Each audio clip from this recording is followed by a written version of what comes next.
और ललन सिंह तो एक केयर टेकर के रूप में, क्योंकि जो भी फैसला लेते हैं वो नीतीश कुमार ही लेते हैं। लोगों को कहते थे कि इसको तेजस्वी यादव को आगे बढ़ाना है। सबों में इस बात को लेकर तकलीफ थी कि वो लालू यादव के काफ़ी नज़दीकी है। तो नीतीश कुमार निरंतर उनको हर फैसले में ललन सिंह को साइड लाइन करते रहे। ललन सिंह ने खंडन करते हुए कहा कि मैं अपनी पूरी बातों को 29 तारीख को दिल्ली में रखूंगा। जनता दल यू डूबता हुआ जहाज है। तो नीतीश कुमार जी मानसिक रूप से अलूल जलूल, जिस तरह विधानमंडल के दोनों सदनों में लोग जान रहे हैं कि ये बोलेंगे तो उल्टा पुल्टा बोलेंगे, अपशब्द बोलेंगे, क्या बोल देंगे जिससे बिहार की जगहसाई होगी।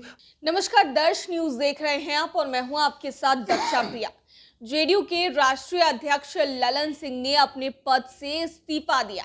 इस खबर से सियासी गलियारों में हड़कंप मच गई। हालांकि जेडीयू ने इस खबर का साफ तौर से खंडन किया है, लेकिन कहा यह जा रहा है कि जो 29 तारीख की राष्ट्रीय कार्यकारिणी और राष्ट्रीय परिषद की बैठक होने वाली है दिल्ली में, उसमें इस खबर पर मुहर लग जाएगी। हालांकि सियासी गलियारों में इसे लेकर के भूचाल आ गया है। इस वक्त बात करने के लिए हमारे साथ राष्ट्रीय लोक जनशक्ति पार्टी के राष्ट्रीय प्रवक्ता श्रवण अग्रवाल मौजूद हैं। इनसे बातचीत करते हैं इसको लेकर के। सर, जिस तरीके से खबरें सामने आई कि ललन सिंह ने अपने पद से इस्तीफा दे दिया, हालांकि जेडीयू इस बात से खंडन कर रही है, लेकिन कई दिनों से इस पर चर्चा हो रही है कि वो उन्होंने दे दिया है और उनकी नजदीकियां लालू प्रसाद यादव से भी काफी ज्यादा बढ़ती जा रही है। देखिए, निश्चित रूप से इसकी तो शुरुआत जनता दल यू में महाघमासान मचा हुआ है और इसका आपको देखने को मिलेगा 29 तारीख को दिल्ली में जनता दल यू का नेशनल एग्जीक्यूटिव का और नेशनल काउंसिल का दोनों का बैठक है। पहले तो नीतीश कुमार ने नेशनल एग्जीक्यूटिव का बैठक बुलाया क्योंकि नीतीश कुमार ही सर्वे सर्वा है और ललन सिंह तो एक केयर टेकर के रूप में, क्योंकि जो भी फैसला लेते हैं वो नीतीश कुमार ही लेते हैं और ललन सिंह का कुछ चलता नहीं है।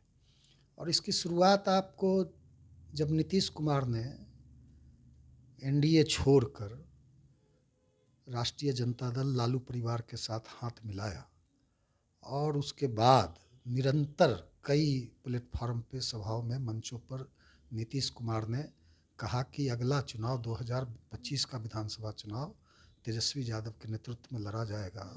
और कई सभाओं में आपने देखा होगा वो बुला के लोगों को कहते थे कि इसको तेजस्वी यादव को आगे बढ़ाना है। उसी समय से उपेंद्र कुशवाहा हो, ललन सिंह हो या पार्टी के जितने भी सेकेंड लाइन के, जेडीयू के सेकेंड लाइन के दिग्गज लीडर हैं, सबों में इस बात को लेकर तकलीफ थी और सबों ने विभिन्न प्लेटफार्मों से कई बार नाराज़गी भी जताई।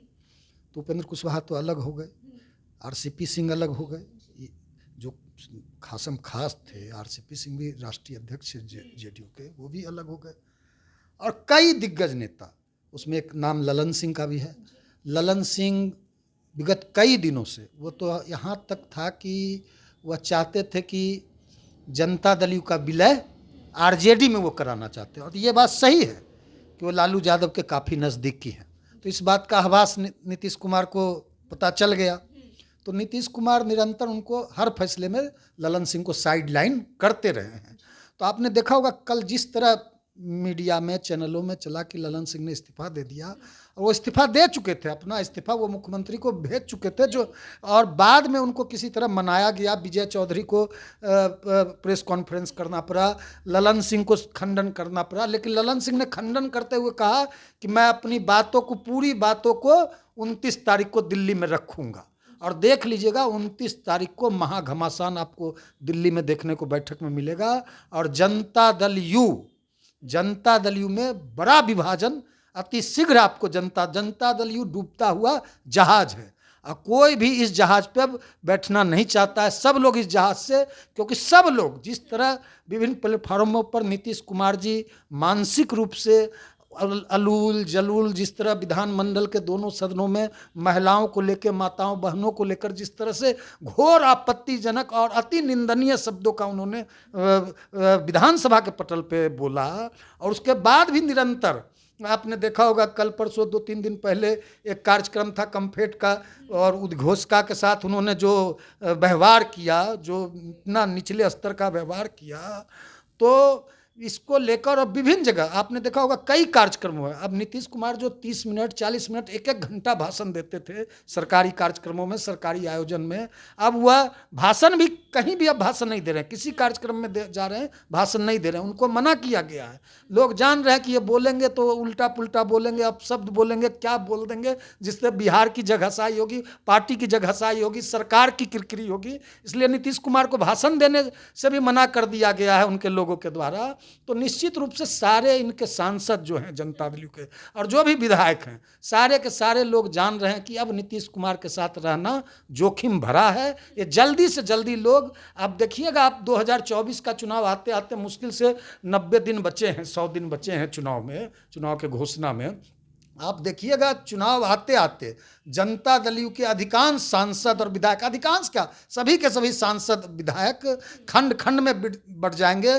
बहुत सारे लोग जो एनडीए में जनता दल के सांसद एनडीए के संपर्क में है, कई विधायक जनता दल के एनडीए के संपर्क में है, कुछ लोग बीजेपी में जाएंगे, कुछ लोग हमारी पार्टी में आएंगे, कुछ लोग एनडीए के और जो अलायंस पार्टी है उसमें जाएंगे, और कुछ लोग आरजेडी में जाएंगे। इसलिए जनता दल का अस्तित्व समाप्त हो जाएगा।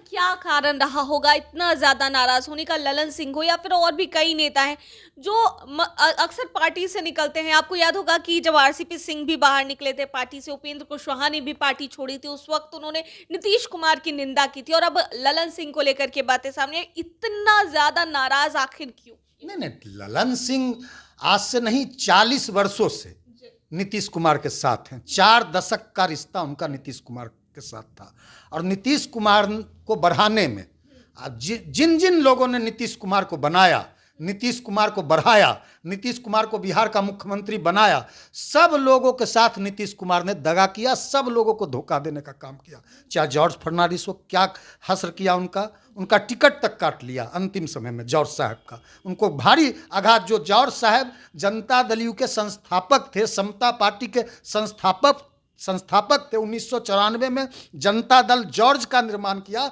उसके बाद वह समता पार्टी बना, जनता दल जॉर्ज साहब ने बनाया था। उनके साथ नीतीश कुमार ने जो व्यवहार किया, टिकट तक काट दिया। दिग्विजय सिंह जिन्होंने समता पार्टी जनता दल का निर्माण किया, उनका टिकट काट दिया दिग्विजय सिंह का। और उसके बाद शरद यादव का जो हाल किया, जो जनता दल के राष्ट्रीय अध्यक्ष थे, जनता दल के संस्थापक थे, जिन्होंने नीतीश कुमार को बनाया, एनडीए के संयोजक थे शरद यादव, वाजपेयी जी के समय में एनडीए के वो कन्वेनर थे, उनका टिकट काट दिया, उनको अपमानित करके, बेइज्जत करके राष्ट्रीय अध्यक्ष से हटाया। तो वही हाल हुआ ललन सिंह का भी, क्योंकि नीतीश कुमार जी की पॉलिटिकल क्रेडिबिलिटी समाप्त हो चुकी है, नीतीश कुमार की विश्वसनीयता पूरी तरह से समाप्त हो चुकी है। नीतीश कुमार पूरी तरह से इतने अलोकप्रिय हो चुके हैं कि कोई भी अब उनके साथ नहीं रहना चाहता। और जो व्यवहार हुआ निरंतर ललन सिंह के साथ कर रहे हैं, ललन सिंह जान रहे थे, क्योंकि इधर बात चल रही थी कि जो पहले था कि नेशनल एग्जीक्यूटिव बुलाया था इन्होंने, लेकिन बाद में नेशनल एग्जीक्यूटिव के साथ साथ इन्होंने, नीतीश कुमार ने फैसला लिया कि उसी दिन नेशनल काउंसिल भी इन्होंने बुला लिया। नेशनल काउंसिल बुलाने के पीछे मकसद नीतीश कुमार का ये था कि ललन सिंह को नेशनल काउंसिल के माध्यम से राष्ट्रीय अध्यक्ष के पद से हटाएंगे, और किसी और को, या खुद वो राष्ट्रीय अध्यक्ष बनने के चक्कर में थे नीतीश कुमार। ये बात चल भी रही थी मीडिया में। इसलिए ललन सिंह नीतीश कुमार के चाल को भाप चुके थे कि हमारे साथ भी आरसीपी सिंह वाला, जॉर्ज साहब वाला, शरद यादव वाला, दिग्विजय सिंह वाला ये हाल करेंगे। इसीलिए ललन सिंह आहत होकर ये फैसला लिए हैं। अच्छा, आज भी बैठक हो रही है विधायकों की एक अन्य मार्ग में, और आनंद मोहन भी मुलाकात करने के लिए पहुंचे, लवली आनंद भी पहुंची है मुलाकात करने के लिए। देखिए, आनंद मोहन बिहार में अब कोई फैक्टर थोड़ी है, लवली आनंद कोई फैक्टर थोड़ी है। यह 90, 92, 94 का जमाना थोड़ी है, यह लालू यादव का जंगल राज नहीं है। अब आनंद मोहन ये सब कोई भी, ये जो लोग जा रहे हैं, ये लोग कोई बिहार की राजनीति में फैक्टर नहीं है।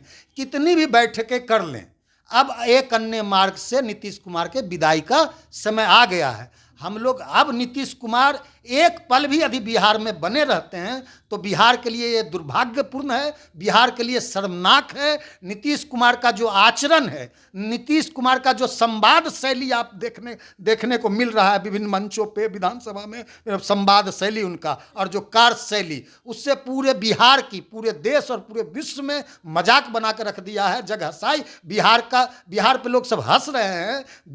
बिहार जो शर्मनाक बयान लगातार दे रहे हैं, शर्मनाक हरकत कर रहे हैं। हम लोग देख लीजिएगा, कोई आने वाले दिनों में हम लोग को तो डर लगता है कि नीतीश कुमार एज ए मुख्यमंत्री कोई कांड ना कर दे, कोई बड़ा शर्मनाक हरकत ना कर दे, क्योंकि जिस तरह से महिलाओं के प्रति उनका आचरण दिख रहा है, जिस तरह महिलाओं के प्रति उनका जो दिख रहा है रवैया, तो हम लोग को डर लगता है। जिस तरह वो मानसिक रूप से अस्वस्थ हैं, एक पल भी उनको मुख्यमंत्री पद पर रहने का अधिकार नहीं है। वो मुख्यमंत्री पद पर रहते हैं, बने रहते हैं तो ये बिहार के लिए एक बड़ा खतरा